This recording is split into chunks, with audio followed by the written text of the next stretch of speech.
It's time for another tale from the glass-guarded world. Ashley plays Tara Dane, the human fighter. Josh is Zartuk, the tiefling wizard. And Gaston, the rogue and bard. Jessica is Coral Petrichor, the Genasi druid. And Mama Sass, the half-orc bard and barbarian. And Chris plays Aster Fortuna, rogue and bard extraordinaire. The Glass Guardians tried to land in the city of Durfolk so they could talk to the Sorcerer Queen. Several very polite boulders were flung at them from the city walls, so they landed outside instead. Tara, Mama Sass, and Gaston set out on foot toward the city, with Aster, myself, flying overhead on his new Pegasus, Sylphonium. They encountered soldiers guarding a watchtower, and when Aster introduced them as the Glass Guardians, the soldiers were clearly terrified.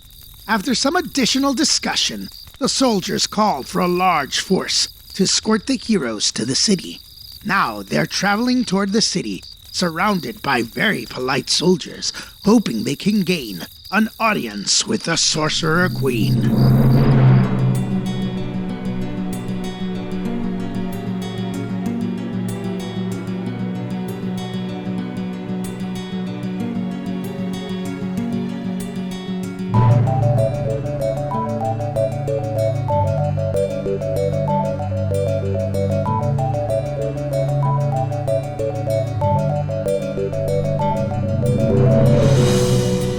We left off with the party being escorted toward the city, and Tara is trying to talk to Lieutenant Edgar, who has served you some tea and has handed the tea accoutrement back to the underling, and he is now walking next to you, and the rest of the soldiers are keeping their distance from you as you walk up the road. If Tara doesn't mind, could I say something to Papa Gaston before? Because I think that what she's going to say is more important than what I'm going to say, so I'd like to end on what she's going to say. Okay, go ahead. I'm just going to message Papa Gaston and go, "Hey, Papa Gaston, you know," I'm from my horse, I'm going to message you and go, "You think these people are so polite. Do you think when they stab you to death, they're apologizing?" Yes, I do think that. God, that's so unnerving. Anyway, that's all. Creepy. But maybe they won't do that. I'm sorry, but you must die. It's a scary thing, man. Anyway. I'm creeped out. I'm creeped out pretty good now. Thank you for this. You're welcome. Just weird thoughts that pop in my head. I won't be able to sleep here. Mama Sass is loving the fact that she's got so many guards to guard her and is just strutting along. Tall as she can be. Standing up straight. Loving it. You don't see any other half-orcs around here. There are lots of humans and half-elves and a few halflings.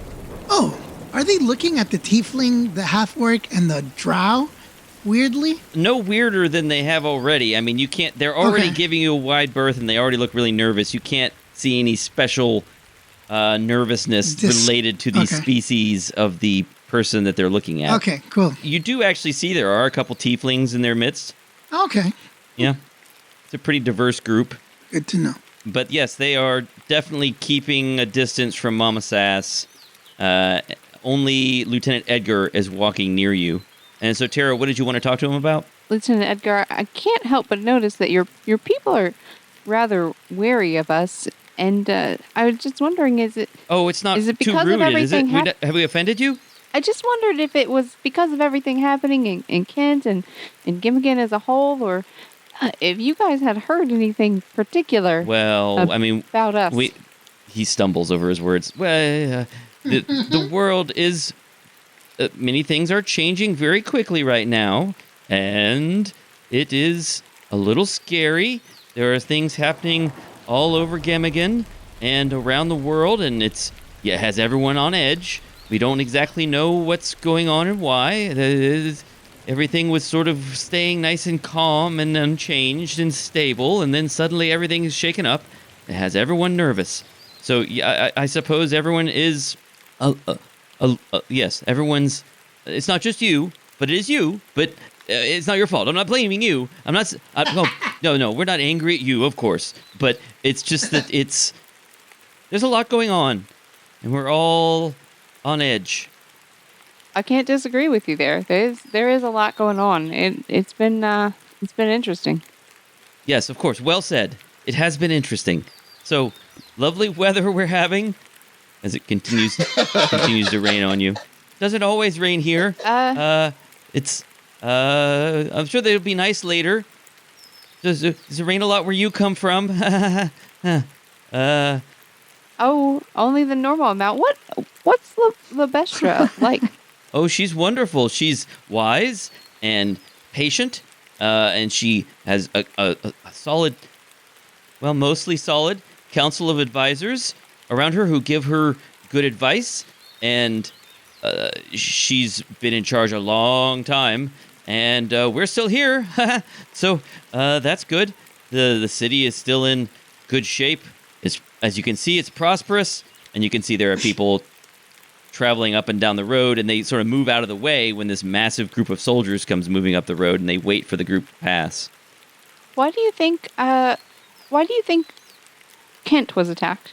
Oh, I don't really know. There are rumors, but I don't really understand what this is all about. I mean, I suppose that someone didn't like the Sorcerer King and got rid of him. I mean, I suppose they must have also wanted an army, because that's what they took from the city. They took the soldiers and they collected some more soldiers and some mercenaries and hired some freelance groups and marched off to Dorvit. Oh, did you happen to know who was leading the army who attacked Kent? Well, I've heard that there was a revolt that was led by an elven fellow, but the rumors about that are really somewhat contradictory.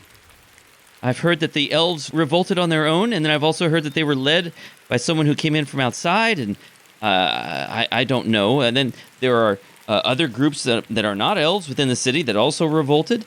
That the Sorcerer King is just he's a terrible person, and he deserved whatever was coming to him. I mean, as long as it wasn't given to him too rudely, of course. But as long as everyone's polite, everything's fine. And I'm sure that things will be better for Kent in the long run once things settle down and get back to nice and steady and stable. What are the people of Kent like? I mean, are they like you guys? Are they? Oh, I super wouldn't. Polite. I can't. Oh well, it's not polite. Just you can't say something nice. Don't say anything at all. You understand? So you don't think that they would have received us with a nice pot of tea? Oh, probably not. No. I would guess that they would be less friendly. I mean, that's not a critique of their character. It's just their culture is a little different. So you think that it was something specific against their Sorcerer King that led someone to attack Kent? That seems plausible. Do you have a theory? Well, I do think that the leader that led the revolt was an elf named Lavarian. I've heard that. Yes. Yeah, he did say that he had some sort of squabble with someone that he wanted to get some revenge on. Although I don't know if it was that Sorcerer King in particular or someone else. I haven't heard about anything personal regarding him, and it's not polite to spread gossip anyway. So I wouldn't guess. I wouldn't venture a guess. I wouldn't say it's gossip. I would say it's intelligence. Oh, intelligence, you say? Well, that's part of every soldier's responsibility to gather intelligence. Exactly. So what we're doing here is sharing intelligence, not gossip. Oh, well, that's different. Yeah, so, no regrets. Lavarian, you say? Yes. He has an ice army that he brings along. I've heard about giants. Yeah, giants and yetis. Yetis? Polar bears. Well, it's going to be difficult for them to have a successful siege of Dorvit because of their sea access. But I suppose if one had a sufficiently large army of yetis and giants, one could just bash through the walls. I suppose so. Yeah, we definitely want your sorceress queen to know what defenses you might need. Oh. In case they turn this way. Oh, okay. Well, you can talk to her about that if she accepts you as someone to talk to. I can't promise that will be the case, but that's, of course, where we're going. Does she not talk to people often? Well, she doesn't. She's a queen, so of course she doesn't take every visitor who wants to talk to her. She's very busy, you know. Of course, in this circumstance, I suspect she would make an exception, but I can't promise that. Please don't be upset if I'm not successful at gaining you an audience. Oh, I won't blame you, Lieutenant Edgar. Oh, thank you. So you continue walking. Is there anything else you want to ask him about? I don't have any other questions currently. Anybody else have anything they want to do while you're walking along? Nope. No? Okay. They've allowed me to be on my horse flying next to them, right? Sure. Okay. I'm going to do little, swoops. In the air? Yeah. Okay. The soldiers all look really uncomfortable with that. Yeah, I know.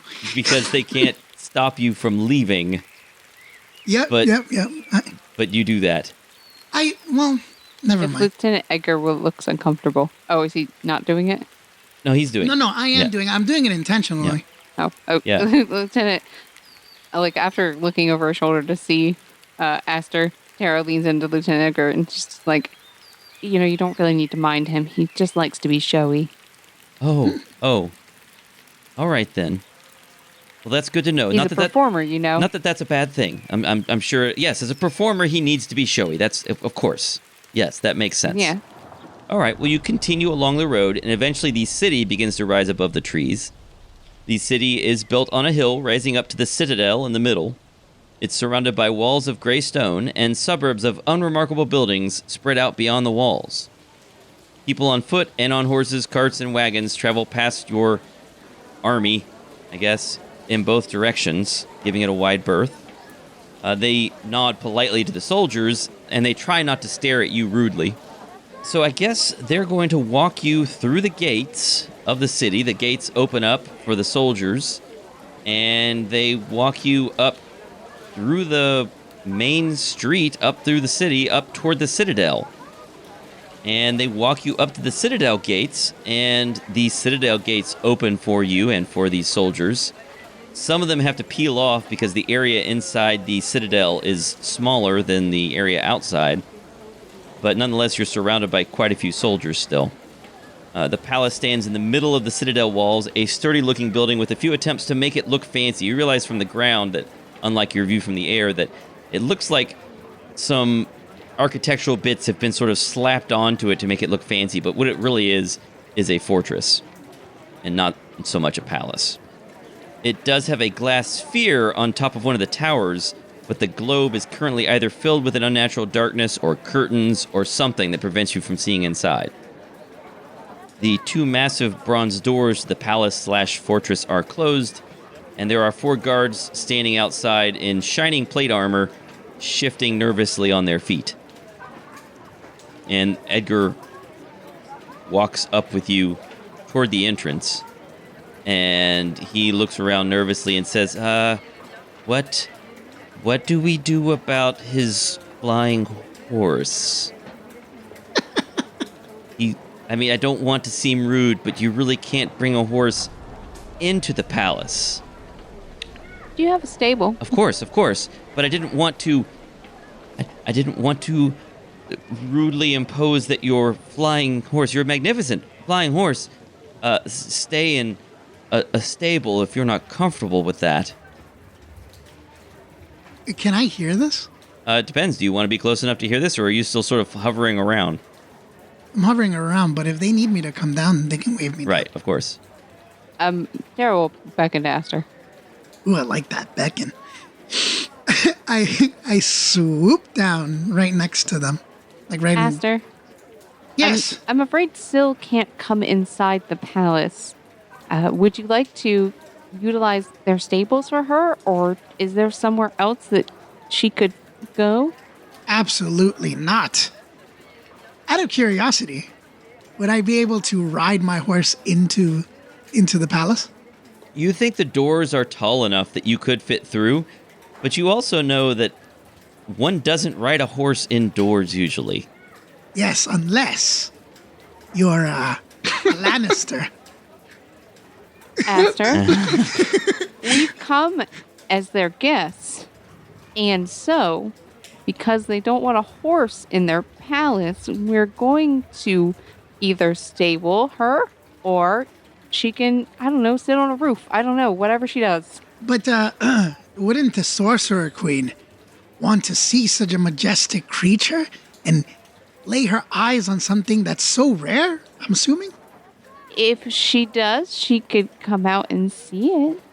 What does Edgar say? Edgar says, well, yes, that's a clever idea. I see where you're going with that. But we could call your flying horse later if she wants to see it. It's really, well, I don't want to say it's rude to ride your horse into the palace, but... It's rude, Aster. But Mama Sass smacks his leg and says, "It's rude, Aster. You know better." Oh, I know it's rude. I just want to keep my horse close. Become attached. It's like taking off my legs, guys. all right, so you have turned into Victor Tinkerstein, is what you're saying. Yeah, that's what I was thinking. It's finally complete. It was kind of full circle. Well, what I'm going to do, if it's appeasable to you, Captain Edgar, I can get off the horse, but keep her close. Would a mile's distance be enough? Oh, certainly. Outside yes, of the course. palace? Yes, the palace is far less than a mile across. I mean, much less. So your horse could just stay outside here if you're okay with that. I'm okay as long as she can perch high. Oh, of course. Yes. I'm going to turn away from them Okay. and fly up a little bit, and I'm going to talk to my horse. All right. You know, I've been having a great time flying through the air with you, and they're asking me to stable you, but such a majestic creature should not be grounded. I would prefer not to be in a stable. That's just for common horses, and I have no place for that. Exactly. Would you mind? Because I would like to be able to still communicate with you, and I believe if I'm measuring the way that my magic is beckoning to me, that's a good word, stop looking at the screen like that, guys. Do you believe that we could stay at a mile's distance just so that I could communicate you if things get, dangerous, so that you could come to my aid? Why, of course, Aster. Has my accent changed? Nope, I'm good. I think you're good. No, you're good. I love it. You're a horse. Just a simple country lawyer. I feel like the Wild Wild West. You have a horse and you're talking Just in think some... Blanche Devereaux. Yeah, I've always depended on the kindness of strangers. Why, of course, Aster, I do hate to be away from you, but if that is what you need, I will stay close enough to come to the rescue if necessary. God. Oh, man. You're the best. All right, so that sounds like a plan. I'm going to jump off. Please stay near. You take care of yourself now, darling. Thank you. I'm going to hop off. Oh, I love this. I don't know if I'll take any damage, but I'm about like 10 feet off the ground, 15 feet. I'm jumping off. Does it look like I'm going to get some, take some hit from this? From jumping 15 feet? Yes. Or can I acrobatics it, or do I need to use Technically, you're feather supposed fall, to take 1d6 falling damage from that. Sure. I'm going to try to acrobatics it to see if maybe it's reduced Okay, or maybe all right. not. If Cool you, flip. yeah, Like do a an cool little acrobatics flip. check, and I'll let you cut the damage in half. Zelda roll when you hit the ground. Yeah. Tumble. That's my tumble. I took expertise in this for a reason. So let's see. I rolled an 8 plus 11. All right, so you'll take 1 point of damage Okay. from jumping. You twist your ankle a little. Yeah, Did I look cool? Did I flip and land cool? sure. You look very cool. I'm going to do, I got it. Ooh, just for all the people who want to draw stuff. I do the landing. All the one of as them, like, you mean Pavel. Yes. I'm going to do a superhero pose like the Black Widow when I land. Okay, all right, you do a superhero pose Yep, that's how it jumping looks. off your Pegasus, and you take 1 point of damage. And the soldiers all look at each other, and they do some, polite applause. Are we supposed to clap for that? Tara is rubbing her temples. Yes, I'm bowing, even though I wasn't expecting you all to clap, but I do appreciate it. But I'm lying. Clearly wanted them to clap. So. Gaston starts the slow clap if they don't. Gaston's like... it sounded like they clapped, so... Yeah, they did. All right, Too late. We're ready. Okay, so the guards open the doors, the massive bronze doors to the palace, and you're escorted inside the palace. All right, so once you enter the foyer of the palace, it's well appointed. It has beautiful tapestries on the walls depicting historical events that you're not familiar with. You're pretty sure they have something to do with the Sorcerer Queen. There are large columns going down the middle of the hall, and then doors leading off in several different directions. And the soldiers sort of peel off, most of them, as you enter, but there is now a group of soldiers wearing full plate who continue escorting you into the building. And you are met at the end of the hall by an astoundingly beautiful woman. A woman who looks almost supernaturally beautiful. I instantly prestidigitation myself to make myself... Oh, I said it right. Did I say it right? No. No. Okay. It's okay. But I make myself very clean, very, very proper looking, and I stand straighter. Okay. She raises an eyebrow at you, Aster. Nice. And she walks toward you. She's wearing what you would describe as a formal tunic, and she has a sash across her. She walks up toward your group, casts another glance at Aster, and she says, "Hello, I am Iath. I am glad to meet you. I assume you are the Glass Guardians." Yes, my name's Captain Teradane. Mama Sass would like to take her hand and bow over it and kiss it and say, "It's a pleasure to meet you. I'm Mama Sass." Well, how wonderfully diplomatic of you. That was good. I'm so glad to see how polite you all are. That will go over very well here. I'm not actually from this area. I'm actually new to the advising council, but I am the seneschal, and I will be escorting you through the palace along with these soldiers here. I hope that everyone has been polite to you so far. They've been wonderful. Yes, thank you. My name is Extraordinaire Bard Aster. I mean, my name is Aster. Please take all the time you need. I'm sorry, I'm not usually this. My name I know is Aster. when you're so Hi. handsome, it is difficult to keep some things in your mind. You've got to focus sometimes on how beautiful you are. I understand. My face turns, I don't know what color a drow's face would turn. And then I stand behind Mama Sass. Well, lead the way, beautiful lady. Very well. So this is the main hall, and as you can see, some of the exciting events of the Sorcerer Queen's life are depicted here, including her first visits to this region and her ascension to the throne by the popular acclaim of the masses, and the various victories she's had over other cities and the constant struggles against the city of Kent. So if you want to look at any of the tapestries, you're welcome to do that. Or shall we move on? Could you explain some of their meanings? Certainly. So she'll walk you through a brief history. She's basically said it already, but she says that the Sorcerer Queen became the queen after being popularly acclaimed as the person that the public wanted to be the queen. Of course, that's what that's the official story anyway. Well, and you mean the totally polite wouldn't actually disagree with anybody population. That's right. Okay. Right. So there are some scenes of some battles and the Sorcerer Queen throwing around fireballs, standing up, sort of flying above the army, Well, defeating her foes. Yeah, I mean it's just some sort of standard glorification of the ruling party.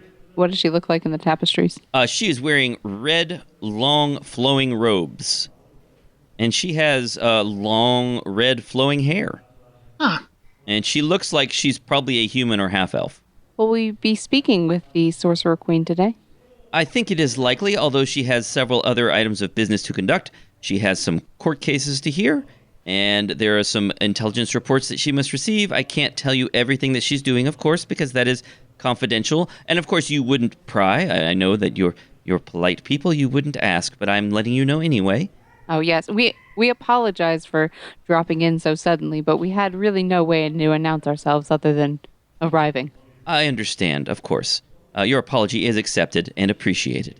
If you'll just follow me through these doors, and she leads you up to this another set of large brass doors, and she pushes them open. The guards nod at her as she passes by. She says, "Come this way. The handsome one, Mr. Fortuna. Don't be shy. Yes. Come along." Yep. I'm There, fellas. Okay. When she says the handsome one, Gaston steps forward real quick, and then suddenly he realizes it's not him.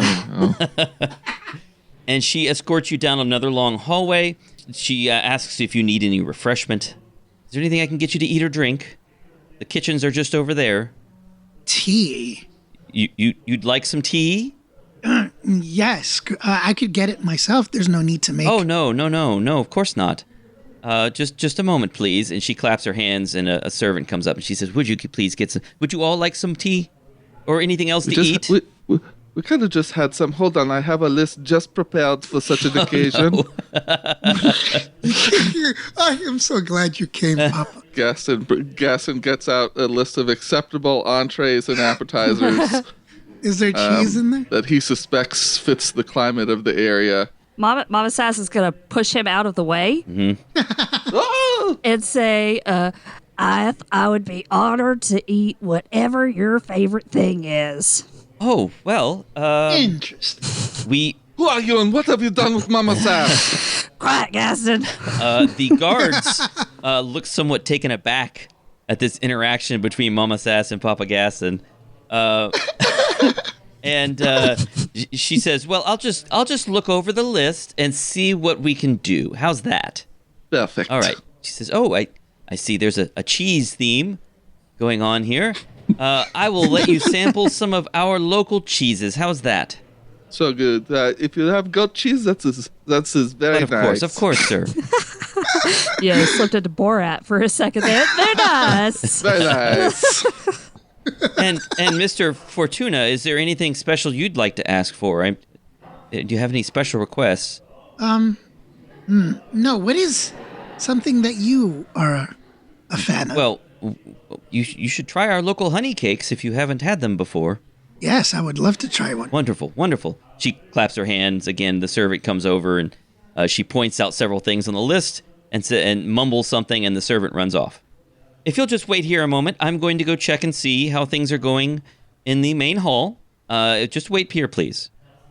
Insight. Okay. Not an actual check, but my passive 20. Okay. As towards our guide here. All right. Does she seem to be genuine in what she's saying, or is there a measure of political That feels suspect also. play? Yeah. All right. So who's doing All right. insight? Astra's doing insight. Anybody else? Tara is also suspicious at her suddenly wanting to leave. Okay. Mama Sass bows and said, I look forward to your return. Tara only gets a 10. Okay. I got a 21. Okay. Gaston is not suspicious, I take it. He's thinking about cheese. You do not detect any trickery or deception on her part. She seems like she's just going off to check to see how long the line is before you can go in and talk to the Sorcerer Queen. Interesting. Okay. I'm going to turn directly to Mama Sass, Tara, and Papa Gaston. No. I think she actually thinks I'm an attractive fellow. That's nice. You are, my boy. Why is this bad a surprise? No, just because she's so darn pretty. You know? Esther, you're very swayed by a pretty face. No, I'm not. I mean, she's quite lovely. Esther, that's literally how you picked your goddess. That is true, but she turned out to be quite the good person. Uh-huh. Yep. Well, I will keep that in mind. I do too. No, okay, you got me there. Darn it. I need to be less transparent. What? Oh, okay. But Papa Gaston, you're a diplomat. You we're part of a council in World 83. Maybe you could help with our negotiations with the Queen. I mean, me and Tara, especially Tara, we're quite gifted, gift of gab and all that. But, we could use some backup. You too, Mama Sass. Not saying you're not persuasive. I am at your service. Yeah. But of course. I rely on you guys quite a bit, so I got your back, Aster. Watching out for you. thank you. Tara, how are you feeling about this whole thing? I feel like we're on the right foot so far. It feels like it's a lot of steps to get here, but I guess what else do you expect when you're getting to the ruler of a city? Yes, I think we made the right decision. Diplomacy will be the best way to gain their favor, it seems like. I hope we get something out of them because they seem more like they want to just really protect themselves. But maybe if we can describe all of Laverian's powers and, like his ice giants and yetis, they might be more understanding of the need to maybe not just be defensive. Yeah, I misinterpreted the whole. I really thought that those who spread rumors of us were spreading that, the God King sacrificed himself, but apparently that wasn't the case. I did not expect him to be so scared of us, like super scared. Well, it's kind of hard to change the impression that they've had of their God King for That's true. many, many, many years. I can see why maybe the word traveled a little differently, even no matter what we say. Now I hope,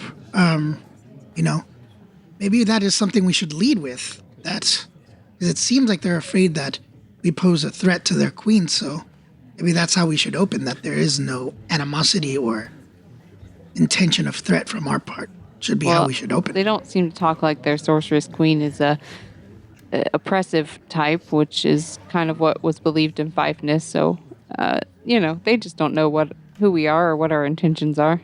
Yeah. Well, like you said, I don't want to sound like I get swayed really easily, but looks are deceiving on first glance, as you so brilliantly stated. So as you're discussing, the servant comes back in with a couple trays of cheese samples and some honey cakes and some more tea, and he asks if he can bring you anything else. This will be sufficient. Thank you. All right, he bows. Thanks. And heads back out of the room and back toward the kitchens. And you snack for a little while. The guards around you are all... actually, that's an interesting thing. I guess, Aster, your passive insight is high enough. The guards around you are all sort of looking around, trying not to look at the food. Aster, you realize that they are slightly offended that you didn't offer them any. I will grab a cake, and as I'm about to put it in my mouth, I stop, and I go, would you all like something?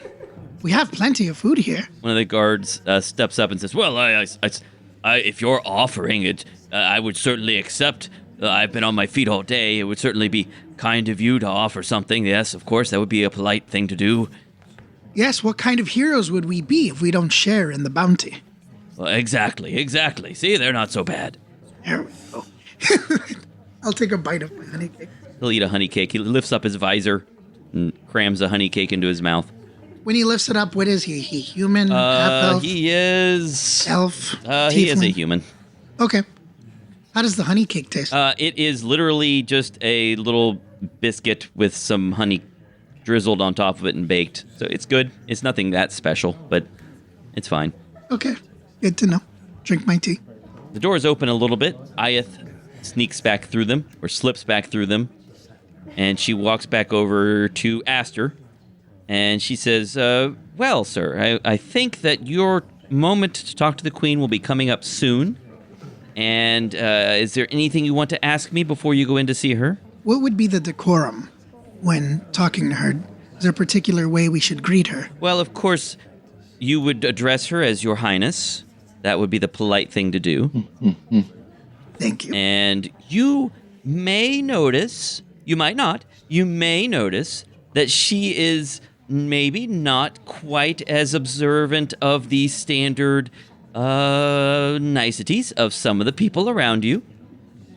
but she is nonetheless a compassionate and wise ruler and deserving of respect. Insight. Okay. Does it seem like she's being truthful about what she's saying, or is there trying to get a feel for how they think? You're using your the passive queen is? insight again? Unless you want me to roll. It's up to you. You can just say I want to use my passive, or you can roll. No, I'll roll. My passive. Yeah, you detect no deception on her part. Okay. Well, I appreciate that feedback. That's really, I don't want to be rude to your queen. She gives you a little smile and says, I couldn't lie to you or leave out some important information that you might need, my friend. I blush. Yes, well, Tara gags. I All appreciate right, and it. the door opens again, and a guard sticks his head through the door and nods at her. And she holds out her arm for Aster and says, well, shall we? Certainly, and I pull out my arm. All right, and Then she... I think in my head, I'm going to say, darn it, Tara, getting in my head. Do I really fall for a pretty face every time? Then I'll just keep walking with a stupid look on my face. All right, so you walk through these doors into... Tara follows, and she looks really annoyed. Okay. Is Tara making like a insight check? Does she want to... Tara thinks she knows what the advisor is saying. Okay. When she says that you might not notice that she's as polite as everyone else. That's fine. All right, so you walk into this grand hall, larger than the other halls you've been in. There are steps that lead up to a dais with a throne, and it is all decked out in fine drapery and jewels and glittering artwork all over the walls. And there are stairs that lead up on both sides of the throne, to the left and right, up to some upper level farther behind her. And there are some dignitaries standing around the edges of the room. Some people you probably think are some kinds of advisors or counsel. And you can see that there are some other people leaving the room through the doors to your right. They look like peasants or just ordinary people. You don't see anything remarkable about them. But they leave the room, and Ayeth leads Aster first, and then the rest of you into the room. And she positions Aster a little distance away from the throne, down the steps. And once you're all in the room, she says to the woman on the throne, "These are, Your Highness, the people that you've heard about from our guards. These are the Glass Guardians. They've traveled from far away. They've been very polite, and they have something they wish to speak to you about. And I hope that you will grant them your usual fair audience. And they're individually known as Tara Dane, the captain of their ship, which is a spelljammer, I understand. Is that right? You are correct. Yes. And Mama Sass, this elegant woman here, and this dignified fellow is Gaston. Am I pronouncing that correctly? Josh? Yes, sorry. I was trying to remember my last name in case you said it. Oh. But I can't remember it at all. I think it's, I can't find it in my note. Quickfoot or Trickfoot? Hold on. Yes, Gaston is good, and no last name is better because I don't remember it. I got you. It's Quickfoot. Quickfoot, that's it. I knew something about feet. Gaston Quickfoot, Okay. yes. And, of course, this handsome gentleman here is Aster Fortuna, an extraordinary bard, he says.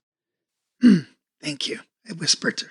And the queen nods at all of you and waits a moment. And Ayeth suddenly jerks a little bit and looks at Aster and says, "Oh, yeah, kneel. You need to kneel." Oh, yes. I kneel, guys, and I do this with my hands, which for the viewers is I'm motioning down. He's flapping. Like I have wings, I'm flapping, but with like hand gestures for like get down. I have a bad hip. Does everybody bow? I model the bowing. I see. I do like a princely bow, like I go on one knee. Okay. The queen nods at you and says, "Very well. Welcome to my kingdom. What can we do for you? Oh, you're going to make this hard, Mike. We are very happy to have you all here. We hope that you have come in peace." We have. It's a pleasure to meet you, Your Highness. Yes. Your folks have been incredibly welcoming. I can only say wonderful things about Captain Gower and Lieutenant Edgar and Iath. Very well. We are very happy to hear about your reception by my very polite soldiers, and we hope that your visit will be a good one. Is there some business that you wished to discuss? Yes. Yes. Also, I want to see, like, now that we're looking at her, how much did they exaggerate her in the tapestries? She looks exactly like she did in all the tapestries. She looks like she has not aged a day since the events depicted in the chronologically first tapestry. All right. She is a tall, Impressive. red-haired human woman wearing red robes. You can see that she has a wand resting at her side on her throne, and she has a pouch at her waist, which you would guess is probably a component pouch. She may have more items hidden under her robes. You're not sure. Did Ayath's explanation include when she was voted No. Sorcerer No. Queen? Okay. Okay. And unfortunately, no one here would know that. Yeah, we brought literally everyone who is not from here. Right. That's very But true. okay, so Tara goes, yeah. So we're here to talk about the army that's been attacking Gimmigan. Ah, yes. The big army is quite scary for us and for many other people of Gemigan. I hate you, Mike. What about it? We wanted to know if Durfolk is going to do anything about getting them out of Gimmigan. A strange look crosses her face, and she looks at her advisors. And the advisor, Iath, looks at Aster and gives him kind of an inscrutable look. Me? And she looks back at Tara and says, "Why would we do this?"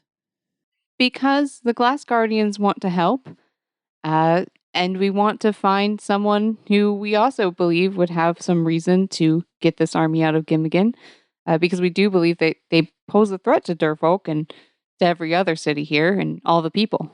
With all due respect, Your Highness, and your wonderful attendees, to clarify, it seems like we looked over the map. Now, our map may not be as accurate currently, but it seems like the position of your land is quite strategically placed and may be threatened by this army because of its strategic placement in Gemigan.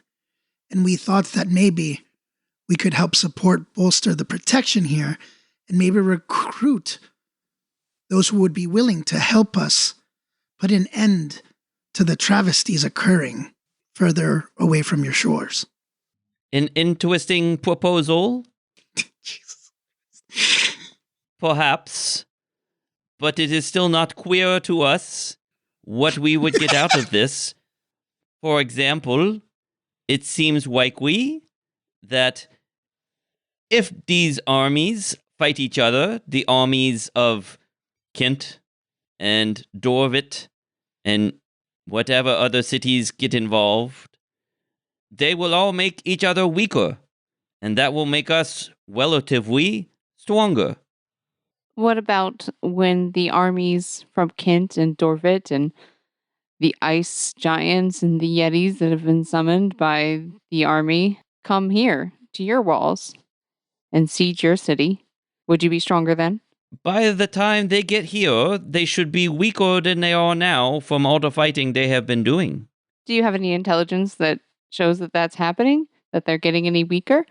Or is this just an assumption you're going on? Our most recent information is that there is currently a siege outside the city of Dorvit.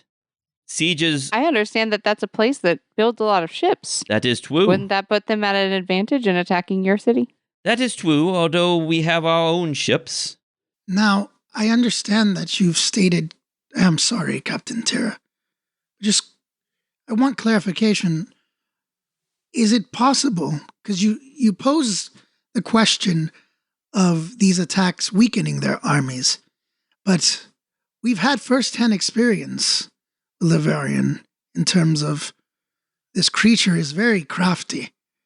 And I'm curious to know, is it possible that instead of being weakened, they will conscript those they conquer and bolster the armies they've lost? That is something that we have thought about. They have done some of that already. And yet, the more conscripts they bring into their army, the more difficult it is to control them. It is a difficult thing. We might consider this. And at this, Aster, you hear a voice in your head. Oh, okay. And you recognize that it is Ayath's voice, and she says, perhaps if you offer her something that she would value in exchange for her help, magic, or a large sum of gold, or help with something else. I see. Your Highness. Now, I do not know because I do not speak for these lands. However, if we could find leaders in these locations and make strategic promises that if we provide aid from Durfolk, that there would be rewards asked for your lending of support to free their lands, as almost an offering for their support, maybe providing more specific trading advantages. Would it be possible if we were able to gather some of their leaders? Now, this might not be an easy Some of whose leaders are you talking about? leaders in Dorvid and Kent. All right. And offer our support, but in return, guaranteeing that with that support, they would be required to provide better trading agreements and rewards for that support. We have no need of better trading agreements. We have excellent trading agreements already, and we collect much revenue from the canal. What happened to the Sorcerer King in Kent? My understanding is that the army overthrew and slew him. So, if you were to get rid of Lavarian's army, that would mean Kent, your rival city, would be possible for you to be allied with instead of at odds with, or maybe for it to be your city. She leans forward in her throne and says, are you offering to help me take over the city of Kent in exchange for my help with this army? Oh boy. It seems that Kent would need a new ruler. It does seem that way, does it not? Yes. And who better than such a pristine and wise queen? Indeed. Oh, Cracker Jacks. Perhaps this is a matter for more discussion. Yes, I think we could come to some kind of agreement. Yes, perhaps we could discuss this over dinner. Yes. Your Highness, I believe I speak for all of us when we say we would greatly appreciate that. Would it be possible for us to bring along the rest of the Glass Guardians by parking our Spelljammer somewhere nearer to the palace? That way, everyone can be a part of the discussions? I suppose this might be possible. I will have to tell my people not to panic at the sight of your ship. Yes, Your Highness, would it be possible to get some clarifications to your people and to your armies? There seems to have been a misunderstanding in what occurred in the city of Fifeness. I understand that most Spelljammers do not carry the best type of people. Yes, that is putting it mildly. We are not those kinds of people. And to clarify, Your Highness, when we entered that city, those people were being oppressed. We were not initially there to free that city. We were there to help our friend.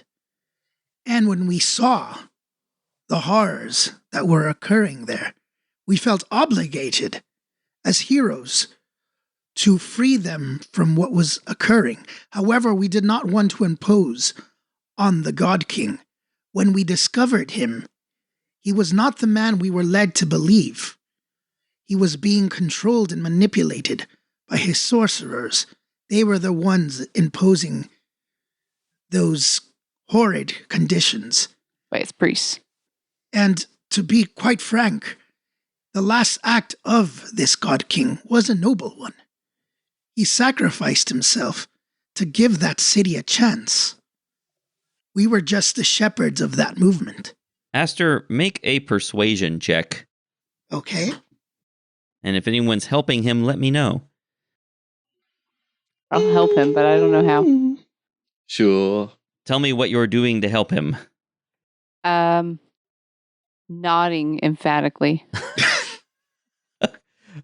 Okay. I'm not gonna interject in what he's saying. Tara will point to the war pick at her side and be like, "This belongs to the God King, and he did give it to me for what we did to help his people in freeing them from those priests who had also imprisoned him." All right, Aster, roll persuasion with advantage. Oh, I rolled a 12, and then I rolled a natural 20 plus 8. All right. She looks surprised by your story, but she is amenable to it. She says, "Very well. Perhaps you speak true. We will speak more at dinner, however. For now, Okay. let us rest. I will make some plans with my advisors, and perhaps I will send a soldier with you for you to guide your ship to the city, and he will tell you where you may station your ship."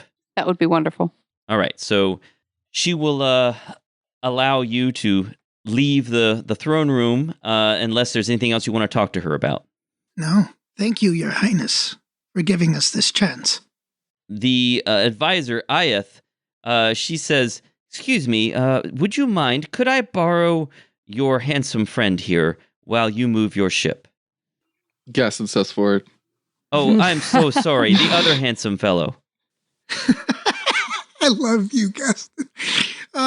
She walks up to Aster and sort of nudges him and says, "The slightly less handsome fellow, this one." Yes. Mama Sass slaps Aster on the back and says, "He's all yours." Is that okay, Captain Terra? May I? Of course you may. Thank you. Lead the way. I would normally advise against such a thing, but I know that you can get away if you need to. Wink! Wink back. Okay, then, Papa. All righty. And I walk with her wherever she's leading. She leads you back out into the hall and then leads you in the other direction from the kitchens. The rest of you are escorted back to your ship. Aster, she leads you down a side hallway and she's talking to you the whole way. She says, "You know, I like you. You are the sort of person we need more of around here. In fact, I think that I think you and I could do some great things. I think with the help of the Sorcerer Queen, I think we could accomplish great things. I think you fit into our plans. I think you fit into my plans." Aster, roll a wisdom saving throw. Oh, the Snapple. Ew, this was a bad idea. Well played. Wisdom, Wisdom correct? saving throw. Inspiration, dude. You Inspiration. have inspiration if you need it. You said inspiration. I am going to use it. Okay. Yeah. DM's note. We later realized that Aster didn't need to use his inspiration to have advantage on this roll. His drow heritage gives him advantage on saves against charm effects, and this is a charm effect, so he keeps his inspiration. Well, I can't use it if I've rolled and know what the roll is, right? Correct. You need to decide I before have you to roll. choose to use Yep. it. Yeah, I'll use it. Goodbye, inspiration. I'll get it back. Yeah, I'm sure I'll have it. Mike's going to hand it out like candy from now on. I'll never remember again. I am so glad that I did that. My first roll Uh-huh. was a 6. Okay. My second roll Uh-huh. was a 16. Okay. So Total? That puts me at a 18. Failed. Oh no! Oh. Oh no. Aster, you are charmed. Ah, Cracker Jacks. And that's where we'll stop. I feel like Aster's would be willingly charmed anyway. Maybe I didn't have to do any of that, you know? He could have probably just asked. Yep. Awesome. I'm Aster, so you want to excited. help me overthrow the Sorcerer Queen? Yeah. Cool. You seem way more queenly to me. I'm so excited.